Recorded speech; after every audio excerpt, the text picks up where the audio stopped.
সংগ্রাম করে আমরা 5ই আগস্টে আমাদের নেতা তারেক ভাইয়ের নেতৃত্বে যিনি মাস্টার মাইন্ড ছিলেন, সেখানে জামাতের আমি ডাক্তার শফিকুর রহমান সাহেব নিজেও স্বীকার করেছেন যে এই 5ই আগস্টের আন্দোলনে তারেক রহমান সাহেব মাস্টার মাইন্ড।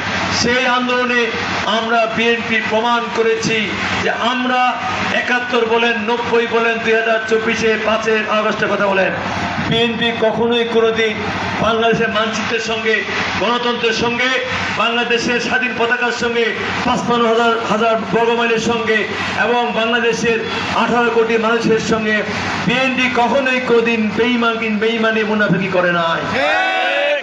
কাজেই এই জন্যই এখন তাদের টার্গেট হচ্ছে বিএনপি।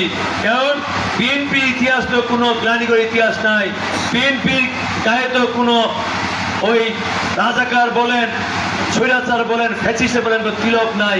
কাজেই বিএনপিকে এখন বিভিন্নভাবে পদস্থ করতে হবে, বিএনপি ইমেজকে ক্ষুণ্ণ করতে হবে, বিএনপি দলে ভারপ্রাপ্ত প্রধান তারেক রহমানকে কলুষিত করতে হবে, তারেক রহমান ইমেজকে ড্যামেজ করার চেষ্টা করতে হবে। এমনকি আমাদের এই দেবীগঞ্জ বোধা পঞ্চগড়ে আমার বিরুদ্ধে বিভিন্ন ফ্যাক আইডি তৈরি করে কি পঞ্চগড় বিএনপি এইরকম বিভিন্ন এপিট ওপিট এরকম বিভিন্ন ফ্যাক আইডি তৈরি করে আমার বিরুদ্ধে বিভিন্ন অপচেষ্টা চালিয়ে আমার ইমেজকে ক্ষুণ্ণ করার চেষ্টা করা হচ্ছে। ভাইরা আমার, আমি বলতে চাই এইরকম ফ্যাক আইডি তৈরি করে এইরকম ওই খুনের মিথ্যা খুনের দায়ে বিভিন্ন স্লোগান দিয়ে বিএনপি ইমেজকে ক্ষুণ্ণ করা যাবে না। বিএনপি একটি মহাসমুদ্র।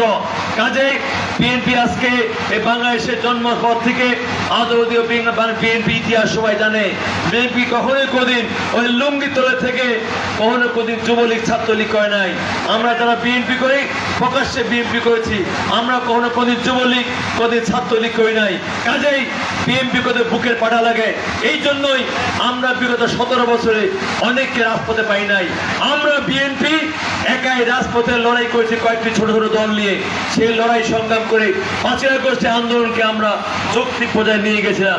কাজেই আজকে বলতে চাই বিএনপির বিরুদ্ধে ষড়যন্ত্র হচ্ছে, এই ষড়যন্ত্রের ক্ষেত্রে আপনাদের প্রত্যেকে সজাগ থাকতে হবে, প্রত্যেককে মনে রাখতে হবে আমরা এখন ক্ষমতা যাই নাই। সেই ক্ষমতা যাওয়ার নির্বাচনের জন্য আমাদেরকে সংশোধিত হবে, আমাদেরকে পরিবর্তন হইতে হবে।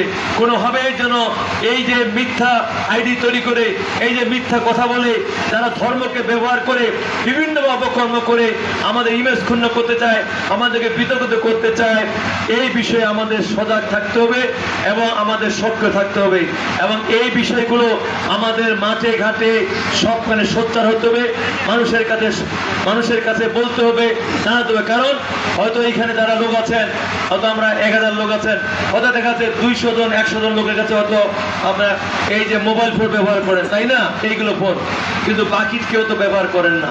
তাদের সেই ক্ষেত্রে তাদের কাছে এই মেসেজটা পৌঁছাতে হবে আসল চিত্রটা কি, কারা দেশকে অস্থিতিশীল করতেছে, কারা নির্বাচনে ভয় পায়, কারা নির্বাচন ভণ্ডুল করতেছে, কারা আমাদের দলে ভারপ্রাপ্ত চেয়ারম্যানের বিরুদ্ধে কুরুচিপূর্ণ স্লোগান দিচ্ছে, কারা আমাদের দলের প্রতিষ্ঠাতা শহীদ প্রেসিডেন্ট জিয়াউর রহমান সময়ে খারাপ কথা বলছে, কারা আমাদের আগামী দলের এই এলাকার প্রার্থী ফরাজি আজাদকে নিয়ে মিথ্যা তথ্য দিচ্ছে, গাড়ি তৈরি করে উল্টাপাল্টা কথাবার্তা বলছে।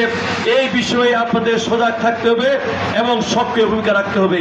আগামীকালকে আমাদের বোধহয় দুপুর 3 ঘটিকায়, আমরা শুনেন, আগামীকাল দুপুর 3 ঘটিকায় আমাদের প্রিয় নেতা বিএনপি ভারপ্রাপ্ত চেয়ারম্যান তারেক রহমানের বিরুদ্ধে কুরুচিপূর্ণ স্লোগান, আমাদের দলের প্রতিষ্ঠাতা শহীদ প্রেসিডেন্ট জিয়াউর রহমানের ছবি অবমাননা এবং বাংলাদেশকে মব সৃষ্টির মধ্য দিয়ে বাংলাদেশের পরিবেশকে অস্থির করার প্রতিবাদে আগামীকাল পদা উপজেলা পৌর বিএনপির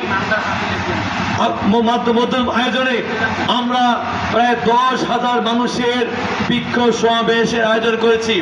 আমি আশা করব এই ইউনিয়ন থেকে আপনার আগামীকাল দুপুর 3 ঘটিকার মধ্যে অবশ্যই যত নেতা কর্মী আছেন, 500, 1000, 2000 যত নেতা কর্মী আছেন, আপনারা অবশ্যই আগামীকাল 3টার ভিতরে পোদা ধানাডি মাঠে উপস্থিত হবেন।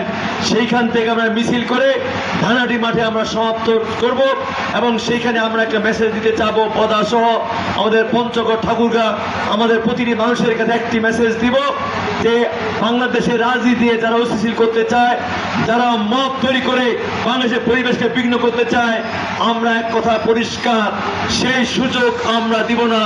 এবং যারাই আমাদের দলে ভারপ্রাপ্ত চেয়ারম্যান সম্বন্ধে অকথ্য স্লোগান দিয়েছেন, যারা আমাদের দলে প্রতিষ্ঠাতা শহীদ চেয়ারম্যান ছবি অবমাননা করেছেন, তাদেরকে আমরা খুঁজে বাড়ি করব। খুঁজে বের করে আইন প্রয়োগকারী সংস্থায় তুলে দিয়ে আমরা বলবো একটা কথায়, রাজনীতি করেন, রাজনীতি